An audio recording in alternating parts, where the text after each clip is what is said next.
This is Big Fight Preview, brought to you by Daily Mail Sport, joined alongside David Haye. How are you? I'm fantastic. All is well. Big shout out to High Bet, obviously. Feeling good, excited for Saturday night. It's very, very excited.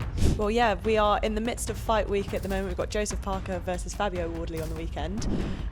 Let's just start it off with, what do you make of that as a matchup and a fight that we're getting? I think it's great. I think it's a very, very intriguing matchup. You got Wardley, who in his last fight didn't look too clever. Fight before that against Clark, he looked $1 million.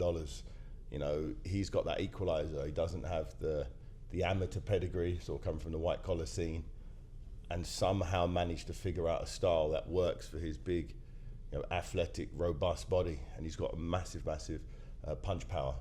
Ask Fraser Clark, who was an Olympian, and he put literally a hole in the side of his head. It was pretty shocking to see. So he's got that equaliser in his last fight. Once again, he was losing pretty much the whole fight. Only had him winning about a round against Hooney. Other than that, someone who's significantly more skilled with the amateur pedigree. But Wardley has got that firepower. He's got the equaliser, that it could be all going wrong for you for 10, 11 rounds. And as long as he has that punch left in him, just like Deontay Wilder, he's got that same sort of one punch equaliser that very few fighters have. So that's his biggest shot in this fight. You talk about the equaliser there, and it was good against Hooney. It got him out of trouble in that fight. Yeah. But he can't always rely on that, and he's even spoken in the build-up to this fight about wanting to be technically better. Mm-hmm. You mentioned there about the amateur background, that he's come from white collar. Yeah. Do you think Fabio Wardley can get technically better, or do you think he is a fighter that 100% he can get technically better. To get that, you just need to fight at a higher level and get it wrong. He got it wrong in his last fight and was able to get the win. Has he made up the golfing experience and technique, as we're talking about, since his last fight to this fight? I think that's a very short period of time to expect to right all of those wrongs from the last fight. I think what we saw in the last fight was against Hooney, someone who's a very, very, very slick boxer, good skills. We saw he struggled to close the range, and when he did, he wasn't putting his shots together as he would have liked to have done. And Joseph Parker, on the other hand, he's a slick boxer. He's got that equaliser himself, big puncher, strong guy, heart, coming off some amazing, I think it's a 7-fight winning streak. Beating massive names. Zhilei Zhang, Wilder. Those solid guys who are problems. Or Bacoli in his last fight. Obviously Bacoli was on short notice, but still he got him out of there in a round. Was it a round or 2 rounds? Round, wasn't it? I think. He got him out there rapid, and that shows he's got that. And because everyone knows how Bacoli is robust, he's strong, he comes forward and he throws lots of punches. But to wipe him out that quick shows all it takes is that split second. So I think this is a very, very explosive, very early. Wardley, I think, is definitely going to try to sort of box and move and try to get into a rhythm, because if he starts sort of holding his feet with Parker, who's very tidy with his punch variety, he's gonna have a big problem. Before we move on to Parker specifically, just with Fabio, you said there about the fact that it's almost a short time frame to completely change him technically. But what would you recommend or like to see from Fabio? Maybe the 1 or 2 small changes technically that you think not rushing his work. He seemed to rush and trying too hard. He was trying too much to get his power onto his opponent, opposed to easing into it, finding his opponent's rhythm, slipping, getting to understand the reaction times, and then setting a big punch up. He's trying to force it, and you can force it against lower level opposition, as he's knocked pretty much everyone out, But when it comes to someone who's as skilled as Parker is, and someone who's got a great team, Andy Lee and the whole team, they're going to have a strategy. And in my opinion, it's going to take more than just brute strength and power to beat someone like Parker, as he's proven time and time again, beating much bigger, stronger, harder hitting fighters than himself consistently. Someone who throwed big punches themselves, how much does it take out of you physically when they don't potentially land? And do you think that that conditioning almost against someone like Parker, who might bide his time and wait for later in the fight, if he goes in trying to throw those big bombs immediately, do you think he'll end up kind of gassing himself out? No, I don't think so. I think Wardley is very conditioned. I don't think his physical condition has been an issue in any of his fights. He's always had the firepower. To the last bell he swung with the first fight with Clark, they were going at it non-stop. They just kept going and going, and I've been very impressed with his physical shape and the fact that he really comes in to win, and he's looking for the knockout shot early. He might be looking for it too much against this level of opposition, whereas against a lower level you can just overwhelm them with power. I definitely think he needs to pick his punches wisely, because he will be getting countered. Joseph Parker is sharp enough, smart enough to have some set pieces ready for Clark to wade in with a big shot from out of range. He might step back and come back in with a nice combination that he's been drilling in the gym, and that I think is Wardley's biggest potential problem in that fight. We talk a lot about Wardley's power going into the fight, and that's almost his, not so secret weapon. But Parker has been hit before. He's been put down against big guys, and he's got back up to either win the round or go on to win the fight. So do you think Fabio's power is as much of a threat as people are making out, when Parker's potentially faced that sort of power before and come through it? I don't think Parker's going to be too worried. As you said, Parker's beaten fighters with statistically bigger punch power. He'll fight anybody on the planet. He's proven that. He's one of the bravest heavyweights. For the reward that he got for the tough fights he was put into, he's definitely overdue a world title shot, more than anybody else on the planet, to be honest. And I think he wants to not only win, but win and look good. So he's like, okay, guys, I've beaten all of these guys. Can I finally get my shot? Before we move on to that world title shot that Joseph Parker hasn't got quite yet, teaming up with Andy Lee seems to kind of rejuvenated Joseph Parker. But from somebody who has been in the game for so long and been so successful in the game, can you kind of pinpoint what you think it is that Andy Lee's brought out of him, or that's developed him, that's made him on this hot streak of kind of 6 wins on the bounce and taking on these big names and dethroning them? I think being out looking in, what Andy Lee has done is just refine and bring out the best in Parker. Parker's got a style. He's always had a style. He knows how to throw all the punches he could possibly need to. He's strong, he's fit. He's made sure that he can punch for 12 rounds, and the punches that he's throwing are useful punches. It's nothing just because he's always thrown some crappy combination. He's trimmed away all of the crap and just left good quality stuff behind, and he's strong enough to hold his form together, stick to a game plan. And even as you showed, he's been decked by big guys. Zhang hit him, really buzzed him up, he went down. He got back up, dusted himself off and stuck to the plan. And as long as he listens to Andy Lee knows his stuff. I've trained with Andy Lee, he's world champion himself. He knows, he understands what's required. And I'm positive that it's going to take someone very special to beat Joseph Parker on his current form. And I think Wardley has the potential at some stage to beat him, but not at the moment. Maybe in a couple of years after he's learnt the lessons that he's going through at the moment. In his last fight, for instance, that was a big lesson learned. Maybe there'll be another lesson here, or maybe not. Maybe the punch power will get him out of it. It's unknown, but I think, whether Wardley wins or loses this fight, his best days are 2-3 years in the future. Talking of best days, Joseph Parker kind of talks about now the fact that he is way more committed and focused than ever. He won a world title quite young in his career. He almost fell off the bandwagon a little bit with AJ, Joe Joyce, that sort of period, and he's now back again.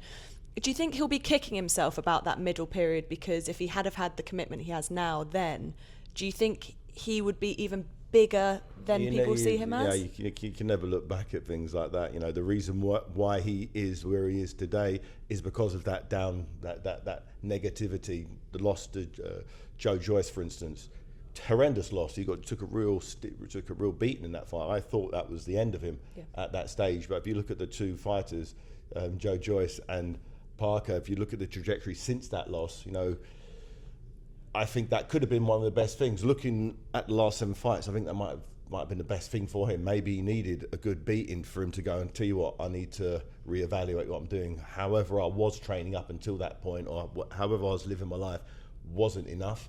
So he's gone back to drawing board, had a few sort of low-key fights, and then jumped straight back into the big time, obviously with a training strategy and a team that everyone knows what they're doing, and he's just putting on masterclass performance after performance. So, you know, I don't think he's worrying about the downturns in boxing. It doesn't really work that way. Every negativity, every time something goes wrong, you come back, in my experience, better than you did before, because you got them learnings and teaching. As painful as that loss might be, there's always a lesson to be learned and to apply it moving forward. And he's definitely thriving now. We mentioned there about taking on Deontay Wilder, really upset the apple cart there for the AJ Wilder fight by getting the victory over him. Went on to do Zhilei Zhang and then, of course, Martin Bakole. He was on a real hot streak of wins, but then has struggled to get a fight and had a period of inactivity, which is the exact opposite of what he wanted. He was loving being active and kind of building on that momentum. Do you think that is a little bit of a disappointment for him? It's a frustration for him. Obviously, he wants to fight regular. A fighter who's active is a fighter who's not having big gaps between training camps. But checking out his social media, even when he doesn't have a fight lined up, he's always in the gym, he's always working out, he's always ticking over, you know, ready for that fight. Might have 10 weeks, he might have 12 weeks where he can really start tuning it in and get ready for fight night. So he's experienced enough to know what it feels like to be in the ring, and you know, however long he's been out of the ring, after a couple of rounds, he'll be back in the zone. He's got this fight now with Fabio Wardley. We're only a couple of days away. Biggest fight of Fabio's career for sure. Yeah, huge. Obviously, Joseph kind of has more to lose, even though they both have their standings with WBO and WBA. Do you think? Not that it's a disappointing fight for Joseph. Obviously, he is the sort of guy that once he's locked in, he'll be locked in on Fabio. But he was kind of dabbling with getting Daniel Dubois. That got taken away from him. He's been calling out Usyk for as long as we can remember now. He hasn't got those fights, and he's now fighting Fabio. Do you think in his mind, almost subconsciously, that it might be a bit of a step back from what he wanted? No, I think he's a warrior. He wants to fight the best. And the best fights for him aren't available right now. So what do? You fight the best next guy. I know Wardley, on paper, he's very, very dangerous. In reality, he's very, very dangerous. You know, he's got a decent ranking, and I think it's a nice fight for Parker. It's intriguing. You know, it's intriguing because this guy's a very, very, very, very, very unknown quantity, and you know those guys can be dangerous. You go blows hot and blows cold. You know. But I'm anticipating a very hot Wardley turning up for the biggest night of his life. You know, maybe he was under motivated for the last fight against Hooney, where he was a favourite. So a very intriguing fight with the unknowns with Wardley. We know Parker. You know, I doubt we're going to see something we haven't seen before at some stage. But Wardley, who knows how good he could actually be. Fans are obviously delighted that they're wanting to be active and they're wanting to fight each other rather than just sitting around and waiting. But they could have sat around and waited and had more of a chance of getting the title shot rather than risking it all now. Do you think boxing needs a bit more of this, people that are just willing to lay it all on the line? Yeah, if everybody had the same mindset of Parker, there'd be no issues. Everyone will fight everyone all the time. And it'd be great for everyone. Yeah, so yeah, other fighters should take a leaf out of Parker's book. You know, he had some low-profile fights as well, where obviously the pay wouldn't have been that good, but it wasn't about the pay, it's about getting himself back in that position for the big paydays. So, you know, fighters got to back themselves and realise, you know, you've got to take whatever fight you need to get to the position you want to. You're never going to get it all your own way all the time. You got to play the game. Do you think the fact that Joseph Parker is kind of the nicest guy in boxing, as people say, that he does get avoided for that too? Obviously, for his hot streak, you could say it's because of that. But do you think it's also the fact that, you know, there's no real animosity in the build-up? Yeah, I'm trying to think. I haven't seen him have any beef with anyone before. No, he doesn't. He does. It's the same as, I don't know, maybe it's the same as Usyk. He just wants his performances to do the talking. You know, certain fighters don't. I used to scream and shout a lot. He doesn't feel the need to do that, and people like that. People enjoy someone who just says what they're going to do, turn up, and always give 100%, and always give value for money. And he's always done that. So he's got a solid fan base, Parker, a massive fan base, And I don't know anyone who doesn't like Okay. Joseph Parker. Yeah. I've never heard anyone go, yeah, Parker, hating his shit. No one's ever said that. That's nice. That's, so just keep doing what he's doing. It's working. The winner will either get a shot at Usyk, or if Usyk doesn't fancy it and vacates, then they could become world champion. Do you think picking up the belt without having fought Usyk or whoever it needs to be is kind of underwhelming, or do you think it would still be as satisfying? It'd be underwhelming for Parker if he wins a vacant title versus fighting the undisputed #1 heavyweight on the planet. All that, because the belt is as important as the belts are.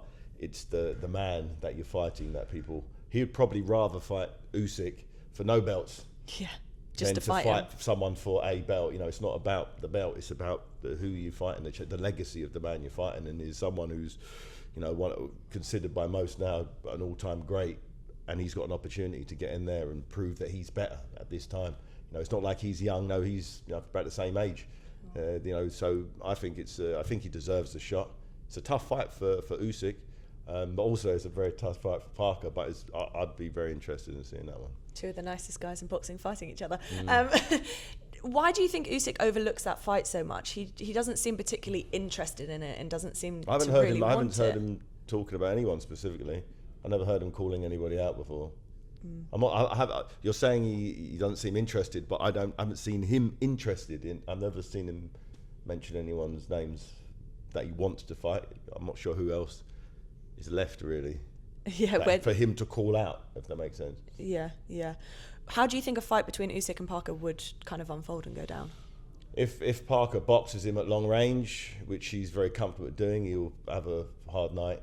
If he gets really physical and uses his superior size and strength to try to grind down the wizard, then he's got a better shot. I think that he's got a better chance of doing that, but it's hard to ever bet against Usyk. Yeah. There's a clip going around on social media at the moment that I have to get your take on. It's Max Kellerman saying that Usyk is a overrated heavyweight. What do you think about Usyk being an overrated heavyweight? I think he's underrated, to be honest. I don't really see it that way. He's world amateur champion, Olympic gold medalist, won every belt at cruiserweight, including the Ring magazine, done the same thing at heavyweight. And not only that, he fought the two biggest names of his era twice and beat him better the second time than he did the first time. So there's not more he could have physically done, to be overrated or underrated. It doesn't make sense to me. But yeah, he sees it how he sees it. He knows his boxing. I don't know. I'd love to know his rationale for how he feels he's overrated. Yeah, interesting. I'm not sure take. what more he could have done. Yeah. Literally, he's taken the very, very tough fights and always found a way to win. Yeah, absolutely. Look, with the heavyweight division as well, there's that fight that's always being rumoured, Anthony Joshua versus Tyson Fury. Do you think we'll ever get it? And is it kind of past the moment now, or is it still... At one stage, I believed we was going to get that fight because it made the most sense. If it hasn't happened by now, why is it going to happen? The fight that is going to happen, thank God. You're talking about fights that you've always wanted. Is Derek Chisora and Dylan White 3 for Derek's last fight. So that's the fight I know is going to happen. Chatting to Derek last night, he's buzzing. Him and Dylan have agreed to terms, all nice and easy, and we're going to get ourselves the fight.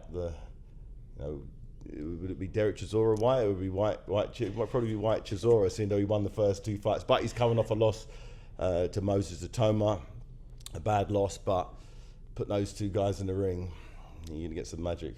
So will that be the December card that we're talking about? I'm assuming so. He didn't give me the date, but he said he's already training. He's buzzing. Him and Dylan have agreed it like gentlemen. Everyone's happy with a split, and it's going to be a fun one. That I've always thought that. I thought Derek, in that last fight came real close, but then Dylan had the equaliser. He got him out of there late. He's got the equaliser. It's both fighters are in there. Saying they're in the twilight's an understatement. This is Derek's last fight, his 50th fight, and what a great way to finish it with. Yeah, how do you think that fight will go? Because obviously It'll Derek is on a hot streak. Yeah, Derek's on a great Dillian, hot streak. Yeah, Dylan obviously not so good against Moses. Yeah, I'm hearing he wasn't. Obviously, he wasn't 100% in that last fight. Or was that Moses being that good? All remains to be seen. But both of them two guys together, it's like Gatti Ward. You know, no matter what stage in their life these two fought each other, it's going to be an epic fight, and it's like a heavyweight Gatti Ward. You know, from the first bell, they're going to be just going mental. They really don't like each other, but that's what makes them those fights sort of historic and memorable. First fight was amazing. Second one even better. Here you go, third one. Yeah. Third one, let's go, let's do it. You say that it's his 50th fight and he'll call it after that, but there's something about Derek that I feel like that number's just going to keep creeping. Has he said to you it's definitely 50? I genuinely think if it's anything to go by the first two fights, I don't think at the end of the fight either of them will have box anything again. else left to give. This is it. This is it. This is all the end of it now. We've gone chips in. We're going for everything. We're emptying the tank, and whoever comes out is the man of that era. So yeah, I'm looking forward to it. You know, it's a very different fight to this one. It's a very different fight to all of the world title fights. It doesn't need to be a title. Mm-hmm. It's nice to have a fight. You know, all the British fans who've supported both fighters over the years. Yeah. It makes perfect sense. We mentioned there Moses because of the Dillian fight. It's kind of the changing of the guard at the moment with the heavyweight scene. What do you make of Moses, and how good do you think Moses can be? I definitely think he's the future of the heavyweight division. I saw him a couple of nights ago, and he's in good nick. He's just raring to go. Obviously, he'll be one of the most avoided heavyweights on the planet right now. He punches too hard. He's too explosive. You know, these sort of older journeyman, experienced guys don't want to get wiped out in a round, which he's got the capabilities of doing. So you get people are asking for crazy money to step in the ring with him, and I'm not surprised, to be honest, because he's a fear. You know, he strikes fear in everyone. Even if you're experienced, you'd be thinking. Even if Usyk was to fight him, Usyk would go, ooh. This guy's a handful. You know, it's not going to be easy work, no matter who it is. And he's 20, so it must be very frustrating for him not getting those big fights to prove himself. But so steady does it. He's on a long road. It's a blessing and a curse being that good so early on. It is, but he'll get the opportunities over the years or over the year, I think, to prove himself. I've mentioned some names, super massively overpricing themselves. So it makes it tough for Frank to navigate the fights. But you know, that's it. You got a Mike Tyson. You got someone like Mike Tyson, someone young, someone who's ready kind of now. It's going to be exciting. That. Well, look, last one before I let you go. We have to talk about Jake Paul. He's fighting Tank. He's rumoured to fight Anthony Joshua. Do you think the AJ fight will actually happen? I don't think so. I've heard a lot of talk about AJ fighting Jake Paul, and I couldn't really see that taking place. You don't go from Tank to AJ. It's two completely different sports altogether. So I don't see it. But it could be very interesting. I'm not sure what the rules are, what size the gloves are, how many minutes the rounds are. But you know, I didn't think the fight was going to happen. It didn't sound like one of those realistic fights. You see lots of fights getting announced on the internet and never actually happening. But I'm intrigued.